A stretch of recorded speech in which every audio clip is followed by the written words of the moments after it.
Hello and welcome to Vlad the Impaler. I am RMP792. Right, got this game this morning on the grounds that it sounded a little bit interesting. The reviews aren't too favourable, but you never know. Sometimes I disagree with reviewers. Took me ages to find that options menu, I've got to say. But, you know, visual novels are not much in the way of options, which is fine. Having to constantly click past that's kind of annoying, but okay. Right, new game.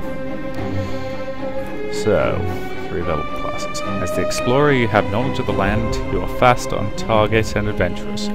May you be the enemy, the spy, or the diplomatic emissary. The soldier is fierce and strong. Fulfill your knightly duties to the kingdom, or unlock your dark side and become the assassin. The mage is skilled, wise, and supernatural. Become the high priest specializing in protective magic, or the sorcerer with a thirst for destruction. Okay, given that I'm a big fan of swords, I'm just going to be quite boring and go for the soldier, I think. Let's save that. My friend, I have need of your skills once again. Darkness has fallen upon the city of Istanbul. Blood paints the streets, and the cries of the dying rise from the night. Cheery. The Sultan himself will not set foot within its walls until the dread curse is lifted. And he has sense. Holy men, knights, and inquisitors have all been sent, yet none have returned. You are the only one whom I trust to investigate this. Your cunning, your prowess, and your penchant for results are needed here more than ever. Find the source of this wickedness, and deal with it as only you can. Godspeed, my friend, and watch your back. Why is it so many people pronounce that word penchant? Can I just point out it's French, it's pronounced penchant. just to be picky about these things. Chapter 1. You pass through the gates of Istanbul on a moonless night. The lights from torches are few and the eyes of midnight wanderers are many. A group of guards huddle around the body of a young woman, her heart ripped out and used to paint a tall, bloody 15 days on the wall behind her. The weight of fear is heavy on the streets. The scent of death haunts the tight air. It is a city under siege, and the enemy is invisible. Well, that's a cheery start. Okay, so I'm assuming I can go to any of these places. So I've got a morality system here, which doesn't appear to be showing anything at the moment, so I'm assuming I'm neutral. And a skills and a charm. Turn 1 of 15. Okay, so well, let's start at the port. You make your way through the port of Istanbul as the sun goes down. There's a fisherman who may have information on people being sold and smuggled out of the port. As you search for his berth along the multitude of piers, you hear a voice calling out to you. Turning, you find a woman cinched into a European dress, waving at you from a docked ship. "Pardon me," she says in a German accent, "but would you have a moment to assist my lady?" Curious, you call back. "What seems to be the problem?" "My Contessa is ill, and needs help leaving the boat. Would you please be so kind?" I apologize, I can't do a German accent. I will assist her. You board the ship, and the lady takes you to the main cabin. There, reclining on a large bed, is one of the most beautiful young women you've ever seen. Her flowing brunette locks dance across the pillow as she turns towards you. "I apologize," she says, "but I haven't the stomach for sea travel. Could you please carry me to the pier?" "It would be my honor," you reply, and gather up her lithe form in your strong arms. Her delicate hands drape around your neck as you carry her off the boat and onto the pier. A carriage has arrived since you last went aboard, and you carefully deposit the Contessa inside, next to a black woman in a colourful turban. "There you are, Contessa," you say, but then realise that you haven't been properly introduced yet. Her eyes meet yours. "Karnstein," she replies. "Camilla Karnstein, of Styria." You kiss her hand in the European fashion. "Welcome to Istanbul, Contessa," you say. She leans in and kisses you on the cheek. Then the brutish coachman cracks his whip, and the horses pull the coach away into the city. When it is gone, you resume your search for the fisherman. You find him 2 piers down, and ask what he knows about people being bought and smuggled. I'm not talking to any love of the umpire, he hisses. What do you mean? You ask. Umpire, he speaks back. Vampire. They cannot cross running water except at noon and midnight, unless someone carries them over it. He crosses himself and walks away from you. Results, -1 to charm. That's wonderful. So I'm pretty strong, got decent constitution, and yeah, okay. Alright, so let's go to the square next. You have just purchased your lunch from a falafel vendor when a man bumps into you. Please, he whispers, I need your cloak. You look at the man. He's out of breath and sweating. You've seen his kind of expression before, and look over his shoulder to see palace guards moving quickly through the crowd, searching for someone. Please, he begs. Well, he's clearly on the lam, but given that this is a story entitled Vlad the Impaler, the guy in charge is obviously a psychopathic lunatic, so let's give him a cloak. Alright, you say, but tell me why they're after you. He switches cloaks with you as he says, the Grand Vizier is corrupt.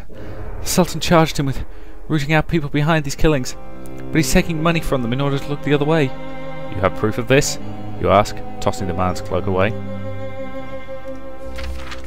No, but I overheard the Vizier discussing it with someone when they thought they were alone. Now he sent guards after me, saying that I snuck into the royal harem. It's a death sentence. Here, you say, giving him your lunch, in case this afternoon's chase is making you hungry. He looks at you with profound gratitude. Thank you, my friend, he says, and melts into the crowd. You turn around to buy more falafel, as the palace guards brush past you. One of them finds the man's cloak on the ground and swears out loud. He's no longer wearing a cloak! The large man shouts, and then turns to press deeper into the crowd. Very interesting. So the Sultan's most trusted advisor is in on the corruption. Intelligence and charm increased. Let's go to the bazaar. You enter the tent of a bookseller in the bazaar. The owner sits stoically on a large pillow. His face is cracked with wrinkles, and his beard is full of grey and black. He motions for you to sit across from him. His nephew offers you a Turkish coffee. After both of you have sipped from your cups, the nephew politely asks you what information his uncle can help you with. I need to know more about Istanbul. The old bookseller points across the tent, and the nephew dutifully runs over to that shelf. He pulls out a particular volume and hands it to you. The cover reads, The Defenders of Constantinople. Inside are varied accounts of the courageous men and women who protected the city in times of siege. Your favourite chapter deals with Jackal's Lair, a hideout for the militia, hidden deep within the catacombs. End of chapter 1. That was pretty short. Net results, +1 to intelligence and constitution. For some reason. I've now got 7, 6, okay. Chapter 2. The evidence you've collected lays spread out on the table before you. Your meal from the tavern downstairs sits half-eaten as you try to make sense of the results of your encounters. That's when you sense the presence behind you. On instinct you spin to the side, just as a knife passes through the air where you'd been standing. All of your weapons are across the room, save the one that no one ever expects. You. With singular speed and deft strikes, you grapple with the hooded assassin, keeping the jagged knife just beyond the slice of your flesh, until at last you gain that crucial advantage and flip your attacker over onto the table, breaking into splinters in the process. The assassin lies still, pulling back his mask. You find a horrible slackness in his head, the result of a broken neck. His face is European. Around his neck, a silver cross with a tiny dragon curled around it. In his pocket, you find a small bound copy of the Exorcist Doctrine and a piece of folded paper. It is a letter with the name of the inn where you are staying, as well as your room number. Excellent, you think to yourself. If people are trying to kill me, then I must be getting somewhere.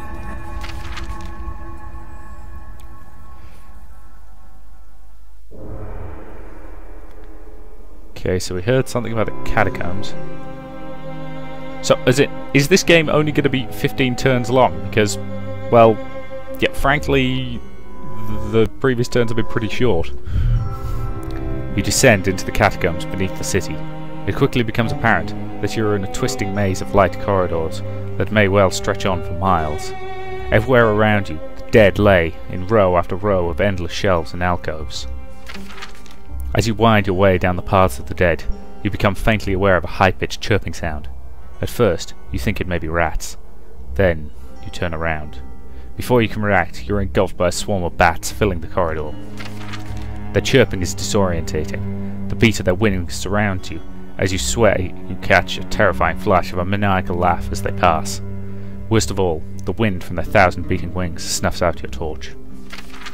Disorientated, and in the dark, you are suddenly in very real danger of becoming permanently lost. And in these halls, that can be a death sentence. You manage to relight your torch, but you now have no idea which direction you came from.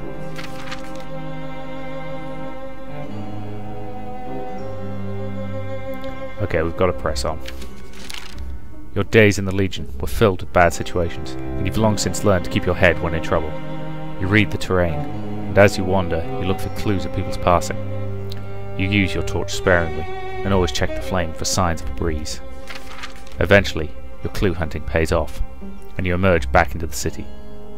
You resolve to return to the catacombs when you are better equipped, but for now, you need a stiff drink. Extra constitution, fine. Let's head to the Basilica then. The Basilica is enormous. Its vaulted ceilings arch high above massive pillars of stone. You walk along the far wall, past the kneeling faithful of the city, who are praying for relief. In a remote corner, beneath a golden reliquary, you see an old woman slowly putting out candles with her fingers. I'm going to ask her if I can help. Can I perhaps get you your own candle, you ask. The old woman replies in a cracked voice, saying, "Each of these was lit before the eyes of Saint Lucy, who are here in the shrine. She sees the prayers of all who kneel on this spot. Yet there have been prayers of late which are ugly, and must not be answered." When the old woman turns, you see that there are hollow sockets where her eyes should be. Pointing a bony finger to her chest, she says, "But you see things too, don't you? Be warned, the ghosts of this city do not like to be seen, but like Saint Lucy, someone must keep their eyes open." She then turns and hobbles off down the aisle. +1 to charm. Let's go back to the bazaar and see if the guy's got a map of the catacombs. In a dark corner of the bazaar there is a black tent. Rumour says that it only appears at night, and the smell of frankincense is always heavy around it. After 3 nights of searching, you finally spy it at the end of a closely packed row. Summoning your courage, you pull back the beads and enter. Dim candles flicker within. Chests and racks are filled with all manner of strange and exotic items.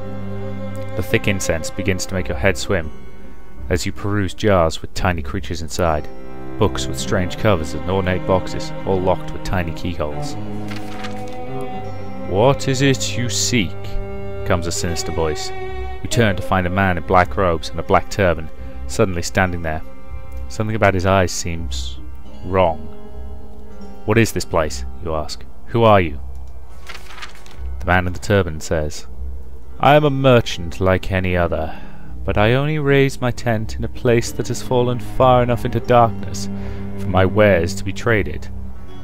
I have something for you as well, but first you must tell me what you seek." "I seek to save Istanbul." The man nods from beneath his turban and walks over to a rug, rolled up on the floor. He lifts it and hands it to you. You take it with both arms. "What is it?" you ask. "It is concealing," he replies. The man nods from... No, sorry. Your head is starting to swim from the incense. "What do I owe you for it?" you ask. "Oh, I have already taken payment," he replies. You don't remember anything after that when you sit up in bed the next morning. Curious, you unroll the rug to find that it isn't a rug at all, but a tapestry.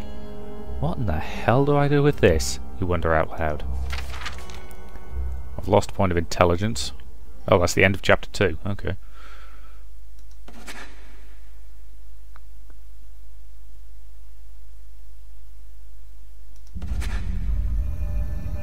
Chapter 3.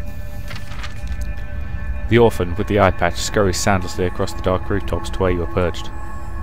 My imam says that the amulet you drew is the symbol of the Holy Order of the Knights of the Dragon. You eye the smudge-faced child and ask, how can that be? Why would a holy knight try to kill me? The orphan smiles with a few missing teeth and says, Crusaders are trying to kill you, eh? Now you know how it is to live in Istanbul. You throw a gold coin to the child. He nods in appreciation, then disappears silently across rooftops. You pull the silver pendant from your pouch and look at it, dangling against the skyline of the city below. Order of the Dragon.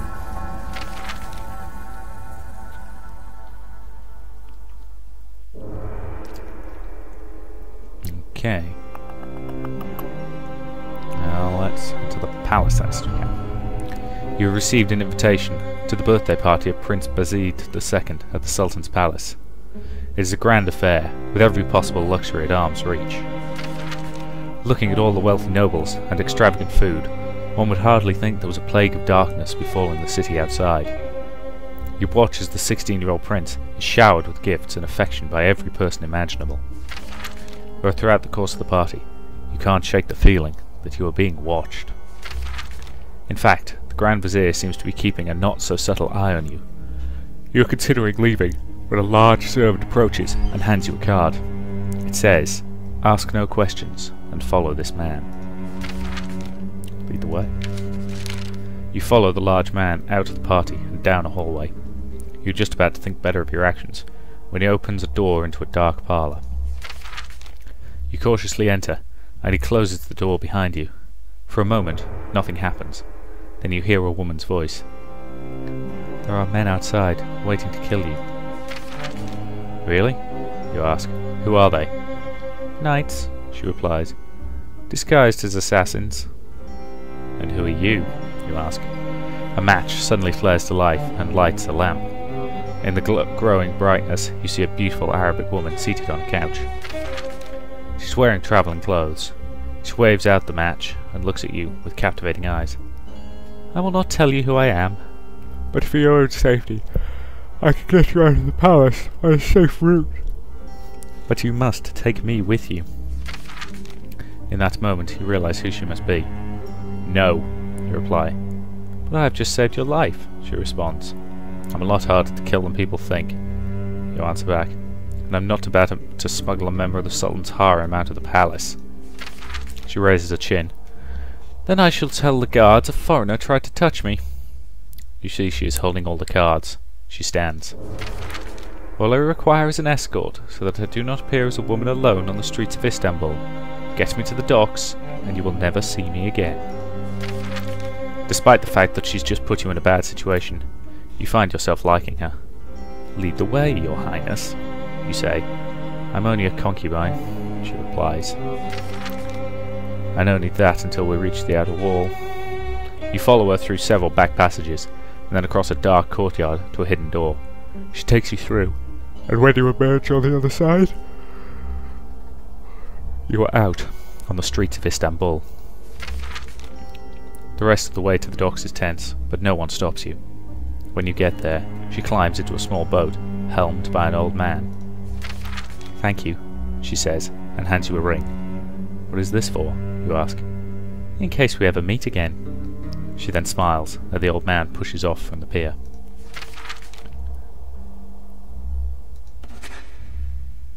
The problem so far is that while I've had a lot of choice, each one has had a choice, you never really know what it's going to do in any way. That was follow the servant, which took you to something unexpected, and from there you had no further choice in the thing.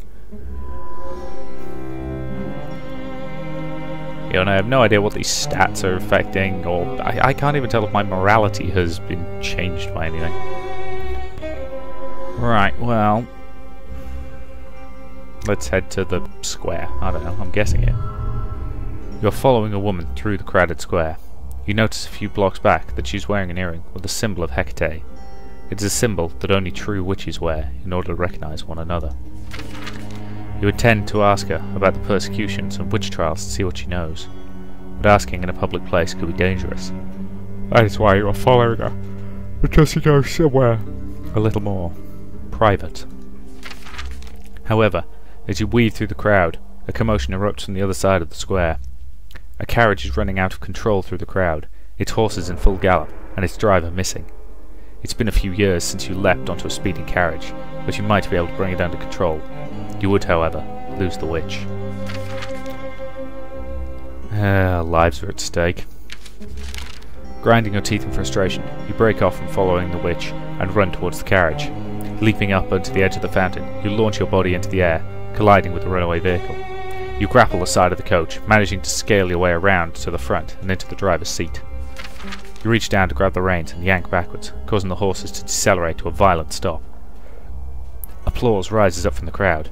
You secure the reins, then jump down and open the door to the carriage.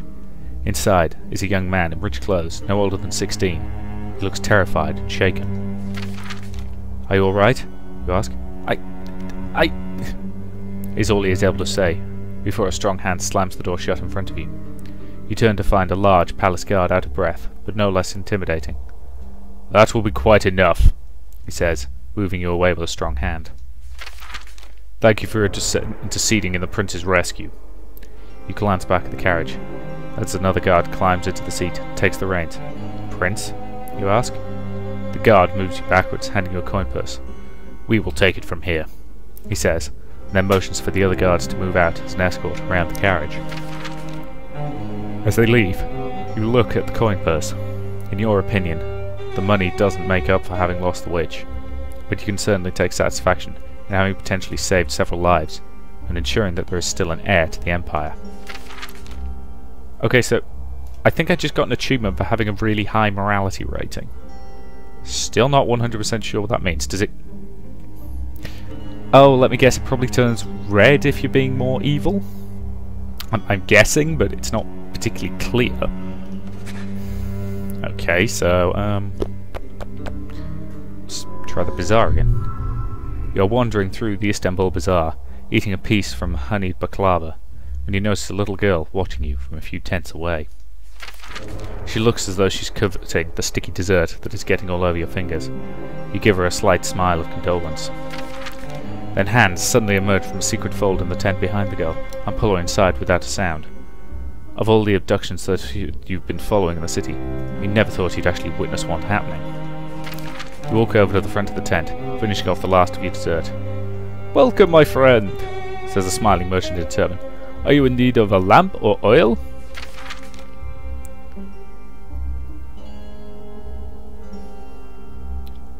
Okay, so we've got force your way inside to handle them, or...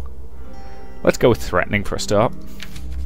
The merchant's eyes darken, and he says, "We are paid for this month already, and we will not submit to your orders bullying." This grabs your interest.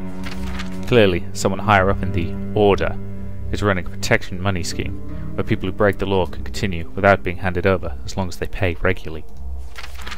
And this man thinks you're with the Order. You look at the merchant dead in the eye, saying, "You think this is bullying? You want to pay triple next time? Give me the girl." The merchant nods in acquiescence and motions for you to enter the tent. You do so, drawing your weapon. The girl and the man who took her are nowhere to be found. They've clearly escaped while the merchant kept you busy. The next thing you hear is the merchant calling to the city guards, saying that there is a thief in his tent. You've been outconned this time, and you need to escape before the guards find you and decide to cut off your hands. With minimal searching, you find the secret fold in the back where the kidnapper must have escaped and slipped through. Your heart breaks for the girl as you disappear into the crowd, vowing that the merchant and his accomplices will be brought to justice.